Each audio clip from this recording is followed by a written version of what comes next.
Good morning, everyone. My name is Kanravi Kwatgel, or you can call me Kana, and my nationality is Thai. My last 4 digits number is 2059. Hi everyone, my name is Atali Shunban, or you can call me Pure. My nationality is Thai and my last 4 digits is 2066. Hi everyone, my name is Cholada Shinjai, or you can call me Mix. My nationality is Thai. My last 4-digit number is 2081. Hi everyone, my name is Mahasale Josaman, or you can call me Grace, and my last 4 digits is 2074, and my national is Thai. Hello everyone, my name is Navina Anandukan, but you can call me just Spam. My national is Thai, and my number is 2070. We've got a lot of guests for today, and yes, we are an interviewer. And our guests for today are from many countries that would like to cooperating and interviewing with us. And before we jump right in the question, let them introduce themselves first.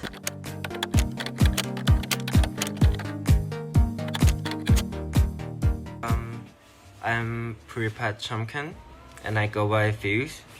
Right now, I am attending at Chulalongkorn University. In high school, I attended the Avonview High School in Nova Scotia, Canada, and came back to Thailand and studied in Sarsas Vitet Bangwan for 2 years. My name is Pat. I am a second-year student at Global Study and Social Entrepreneurship Faculty of Thammasat University, and I will be your guest for today. Hi, my name is Belle. I'm a high school student. I'm studying BTech Business course at Seyandul International School, Bangkok, and I will be your guest for today. Hi everyone, my name is Hanyu. I am Taiwanese. Right now, I'm second-year student at Xi'an Jiao Tong Liverpool University in Suzhou, China, and today I'll be your guest. How did you get to study there? How was it started? How long have you lived there? I get to study there because my parents wanted me to go abroad. And this started because they're sending my sibling to the US, and they wanted me to learn English and able to speak fluently. So that's how it started. And I lived there for 3 to 4 years. So it all started when I was like at 11.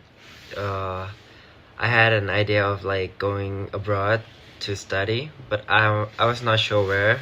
So I went to like Siam Paragon to look around at the booth, and then I found out there's Canada that's like really safe and had like good environment. So I chose to go there since grade 7. I would be at like 11 or 12. Then I stayed there for 4 years. So I went to Denmark and studied there for a whole year by examination for scholarship of FS Intercultural Program. And it all started from the urge that I wanted to travel to Europe countries and explore new living environment and cultural context. So then I applied for the exchange program. So the idea of going to study in China started when I was in high school. The university I'm studying right now was like recommended by a person I know, and I thought going to study in China will be like great experience for me. So yeah, I decided to go to China. Could you share your experience of the different cultures between Thai and your country?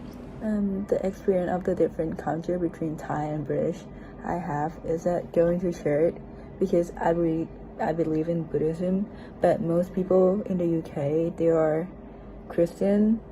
This means that going abroad and studying in the UK, I have to learn their culture and their religions, which is very new to me. The differences between Thailand culture and Denmark culture is that in Denmark they usually consume dairy products very often, which is different from Thai culture that we consume like we don't actually consume dairy products such as cheese that much often, just occasionally, but in Denmark they consume cheese every day on top of their sandwich, and people there don't actually smile as much, especially with stranger. They just say hi when they walk by with the ground face. I heard that it is because in Denmark it has like cold weather, so people don't smile often, which is different from Thailand, that is known to be the country, the Smile Land, the country of smile. So that's the differences I spot. There's a lot of like culture difference that we could talk about. But what really stood out to me was when I have to eat at the table. In Thai, right, we would have our own plate, the rice, and you would have like the soup, the meat, the vegetables plate, and then you would share it with your family, right? But in Canada, you only have your own plate, and most of the time you only eat on your own plate. And I think that's like the difference that I see every day when I was in Canada, and then when I came back to Thailand, I could tell that we eat differently on the table. The different culture between Thais and Chinese, I think Chinese people tend to talk really loud from my experience. I saw a lot of Chinese people when they talk through their phones, they talk really loud, like they do not care about other people. But Thais are more considerate to people around them. They will keep their voice low when like they talking in public. What culture shock do you face coming to the other country for the first time?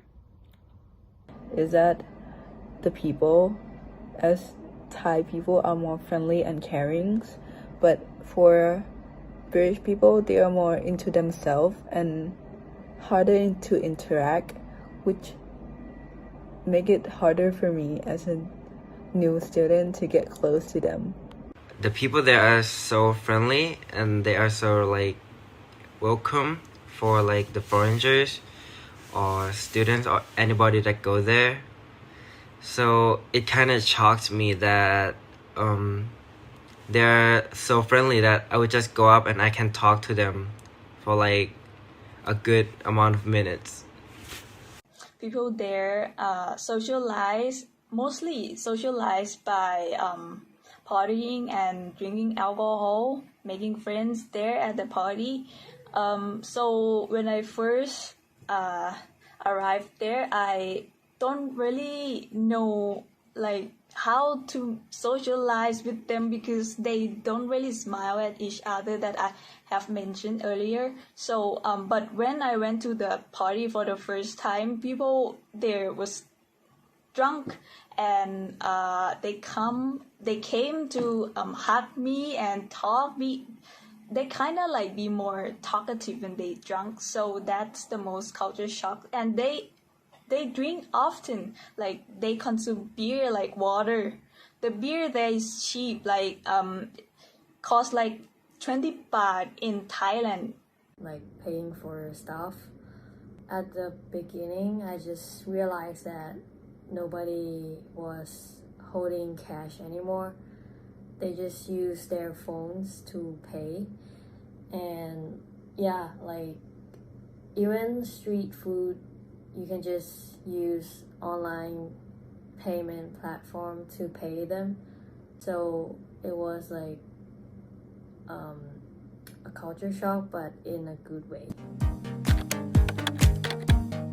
In your opinion or your experience, what is the best way to deal with culture shock situation? If you know you are going to the country that you don't know anything about the culture, you should learn about it first and ask your friends, family, or anyone that staying in that country, and ask them things about their culture that you don't know, and trying to stay calm when it happened. As of my case, you can just like study more English, trying to talk to native speakers. But if we were to talk about in general, like the weather, the students, or the teachers, or the school system that you're gonna see or you're gonna encounter, I think you cannot really prepare for it other than you have to adapt to it. I mentioned earlier about the best way and how to prepare to deal with the cultural shock, but I can keep it short this time. That the openness and mindset is important in order to deal with the cultural shock, because understanding the differences in people and culture, the environment that they were raised in, the social norms is also important. Understanding the social norms can help you to analyze why they act or how they behave in the social in that way. And also the iceberg model that helps you to analyze what's the meaning behind the culture. It's just to learn and adapt to the host country you're living in. If you can choose where to live, where would you like to choose between Thai and your country that you have been lived in, and why? I would choose Thailand, as it's the place where I born and my family live here, and I feel more comfortable living in Thailand than going abroad. I would still live in Thailand. I have lots of reasons, but mostly my family, they're here. I love the food in Thailand. And for like career-wise, I think Thailand's better to like grow business because we have such like a smaller country. So it would be easier to spread around. Comparing to Canada, they have like a big country and it's really hard to get to you to grow as a business or as an entertainer. You have like less chance than being in Thailand. I actually don't want to say this, but I will totally go to Denmark because many reasons. Because the system there, the tax system, the healthcare system, the education system, and many that I couldn't mention in today's interview. So, and that's why the main reason maybe because the salary you get in the job there, that's sad but true. In Thailand, the wage is when compared to Denmark, it is very low with the cost of living here. Although Denmark charge the taxes very high, but they do provide the services for the citizens very well compared to Thailand also. I still prefer to live in Thai because I was born in Thai, and like Thailand is my home. I feel comfortable here.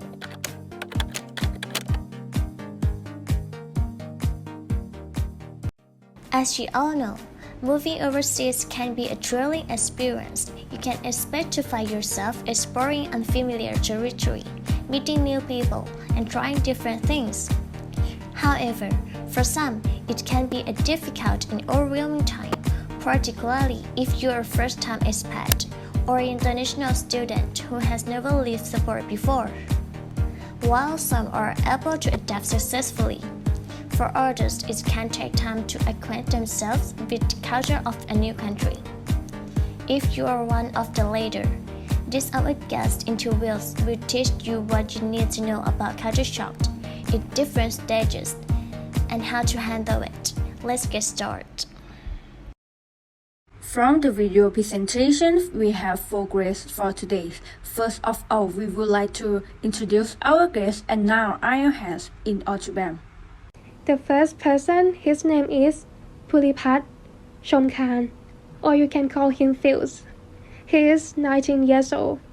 He studied abroad at Canada and now he is educating at Chulalongkorn University, Faculty of EBA, Economics. The second is Prayer Sunthorn Pakasit, or you can call her Prayer. She is 20 years old. She studied abroad at Denmark in the year of 2019. And now she is educating at Thammasat University, Faculty of Global Studies and Social Entrepreneurship. The third person is Pasuli Sitalan Lamsan, or you can call her Belle. She is 19 years old, studying abroad at England, and now she is educating at ST Adult International School Bangkok Center of Business and Technology Education Council. And the last person, her name is Han Yu Lee. Her nickname is Yok. She is Taiwanese girl. She is 20 years old, and now she is studying abroad in China at Sian Chiao Tong Liverpool University, International Business major. Let's jump right into our guest interview context. At the first, our guest, Phils. Phils has discovered a difference in eating custom between Thai and Canadians. In Thailand, people will have a small conversation at the table while eating. But this is not the case in Canada, because everyone has their own plate. For the most part, the first culture shock he experienced was positive. He had no idea that Canadian and foreigners were so kind before. He had been confronted with the term, "pardon me." The way he deals with culture shock was try to adapt to it and learn everything in English. Lastly, he chose to live in Thailand because of business, and his family is in Thailand. Phils, he is in the honeymoon, adjustment and adaptation stage of the interior culture shock. Because Phil has learned a new culture that he has never encountered before, he was forced to adjust to the situation. Moving on to the second guest, Prayer explained that in Denmark, people use dairy products almost every day, which is not the case in Thailand. People in Denmark usually mingle by drinking and throwing parties, but Prayer has no idea how to interact with them because they don't smile too frequently. She copes with the cultural shock by attempting to blend in with it. Prayer's approach when it comes to preparing for cultural shock is one of openness. She stated that it is critical for you to be aware of cultural differences. For the next our guest, Belle explained that she needs to learn about their culture and religions because she is a Buddhist and the British are Christian.